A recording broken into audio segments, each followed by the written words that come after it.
나무 소가모니불, 나무 소가모니불, 나무 소가모니불.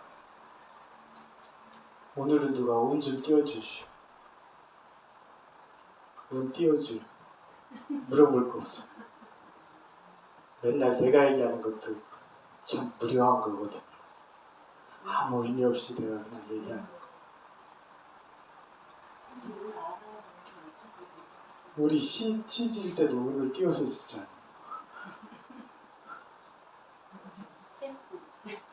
태풍. 아, 그쵸. 이 태풍이 오면은, 태풍이 있는 지역에 있는 사람들은 힘들잖아요. 네. 근데 이 태풍을 모든 사람들이 다 싫어하는 게 아니거든요. 모든 사람들이 다 싫어하지 않습니다. 그래서 어떤 사람들은 이 태풍을 반기거든요. 어떤 사람들은 이 태풍을 반깁니다. 밖에서 살다 보면 어떤 일은 좋은 일이 있는데 그걸 반기는 사람이 있고, 어떤 일은 이 나쁜 일이 있어도 반기는 사람이 있어요. 하여튼 그 반기는 정도는 서로가 다르겠지만, 예, 이 땅에서 이제 부처님께서 나셨고, 또 부처님께서 우리에게 가르침을 줬잖아요. 이 태풍이 어떤 사람에게는 반길 수 있는 것일 수도 있고, 어떤 사람에게는 반기지 못할 것이 되기도 하는 것처럼 부처님의 가르침도 그와 같은 것 같아요. 이 불교에서 가장 이 세간에 가장 이해되기 쉬운 말이 한 가지가 있거든요. 세간에 가장 이해되기 쉽고 실생활에서 늘 쓰이는 것이 딱 한 가지가 있거든요. 불교에서. 그게 어떤 말인지 알 것 같죠?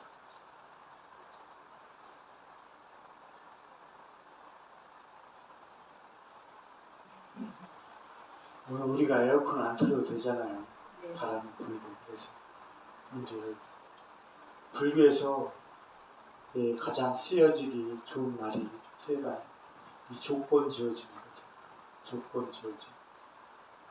이것은 이 불교뿐만 아니라 이 불교적인 얘기뿐만 아니라 가르침뿐만 아니라 세간의 과학자들, 뭐 어떤 사람들, 그 많은 사람들, 사업하는 사람들, 그 많은 사람들이 항상 가슴속에 담아둘 수 있는 말이에요.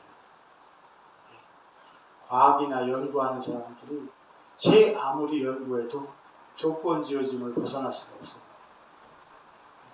아무리 연구하고 연구해도 결국에 그 원인은 무엇에서 나타난다고 결론을 내립니다. 조건 지어짐이거든요. 저 우주의 별들을 연구하는 사람들, 또 생물을 연구하는 사람들, 그 어떤 뭐 철학적인 사고를 연구하는 사람들, 뭐 정신과학을, 정신적인 것을 연구하는 사람들, 그 모든 그 사람들이 이 도달하는 점이 바로 뭐냐? 조건 지어짐이에요. 조건 지어짐. 그래서 그 많은 사람들이 사실 불경을 이렇게 부처님 가르침을 듣게 되면 그 누구보다도 더 깊은 지혜를 얻을 수 있을 거라고 생각해요. 근데 그걸 받아들인다는 게 쉽지 않죠. 왜냐면 사람은 인연이 닿지 않으면 그건 소용없는 것 같아요. 인연이 닿지 않으면. 조건 지어지거든요. 이 태풍도 지금 우리에게 조건이 주어졌죠. 이 조건 속에서 갖가지 현상이 일어나죠.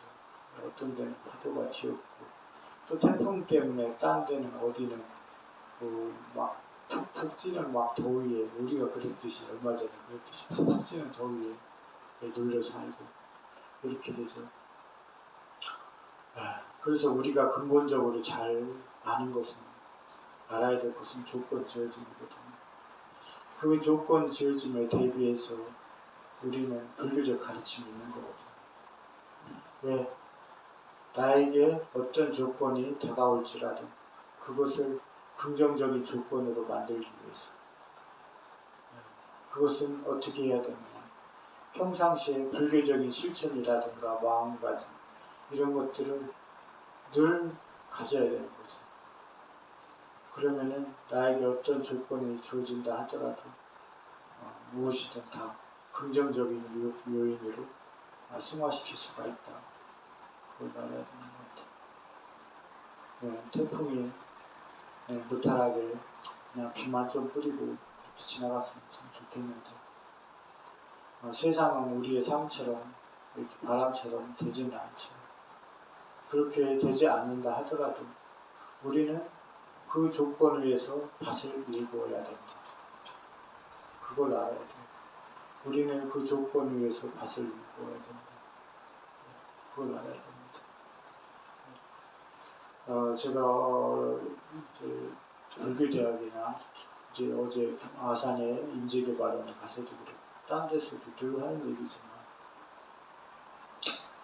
이 불교가 이제 많은 사람들에게 접할 수 있게 이제 경쟁화되어 있지만 바깥 사람들은 더 말할 필요도 없을 뿐만 아니라 불자들조차도 가르침을 듣는데 별로 시간을 할애하지 않아요. 모르겠어요. 가끔 뜬모를 이 세상의 극락이다 아니면 이 세상이 이 모든 것은 이 부처다 이런 것처럼 뜬금없는 법문들은 들을지 모르겠어요. 그렇지만 우리가 이 생에 어떤 마음가짐을 가져야 되고 어떻게 세상을 바라보아야 되고 어떻게 저기 해야 되는지 그리고 이 세상에서 무슨 실천을 해야 되는지에 대해서 별로 말하는 사람도 별로 없고 듣는 사람도 별로 없습니다. 그러다 보면 부처님은 있으되 그냥 있는 것 뿐이죠. 왜냐하면 부처님의 가르침을 받아들이지 않기 때문에. 그래서 우리가 기도만 하고 기도는 하되 그것이 실천으로 잘 안 가는 이유 중에 하나예요. 기도는 하되 그게 실천으로 가지 않아요. 절에서 제 아무리 기도를 해도 그게 실천으로 옮겨가야 되는데 그게 옮겨가지 않습니다. 부처님은 계시는데 부처님을 가르침을 봐야 되는 사람은 별로 없어요. 절에 다니는 사람도 별로 없어요. 그냥 뜬금없이 너희가 다 부처다. 이 세상이 극락이고 뭐하다. 이렇다고 하면 마치 사기꾼에 현혹되듯이 좋다고 하죠. 앞에서 박수치고. 좋다고 하지 않아요? 박수치고. 가끔 보면 박수를 치고. 수덕사에서 이러고하면 마칠 때 박수치거든요. 치지 말라고 하거든요. 치지 말라고. 왜? 그렇게 즐거워할 게 아니거든. 내가 가슴속에 수변이 받아들이는 사람이 무슨 박수를 치고 있겠어요. 이게 무슨 놀이도 아니고. 그렇기 때문에 박수 치지 말라고 하거든. 그런데도 끝까지 치더라고. 하여튼 태풍이 이렇게 옵니다. 이 태풍을 겪으면서 어떤 사람들은 환난에 처해서 슬퍼하는 사람도 있고 또 고통을 받는 사람도 있겠지만 우리에게 주어진 그 조건은 우리에게 주어진 그 조건의 틀에서 우리는 밭을 일궈 나갈 수밖에 없다. 그것을 명심해야 되는 거죠. 제가 밖에 이제 방문에 나가서 늘 하는 얘기처럼 세상은 조건에 주어지는 거거든요. 이 첫 번째 그게 뭐냐면 나라는 신체 그리고 내부의 생각을 이룰 수 있는 그 모든 감각기관 이런 것을 통한 내적인 조건이 있고 그 이에 주변의 가족들이라든가 환경 그 모든 것들을 이루는 외적인 조건이 있습니다. 우리는 그 내적인 조건과 주어진 내적인 조건과 외적인 조건 안에서 늘 지배당하면서 살 수밖에 없어요. 근데 나한테 그것이 주어졌다고 해서 내가 그것에 지배될 것인가 그것을 이겨내고 보다 더 나은 조건을 형성시킬 것인가 이것은 스스로의 몫입니다. 대부분의 사람들은 내 안에 주어진 조건과 그리고 내 밖에 주어진 조건 그 이상의 것만을 늘 꿈꿔요.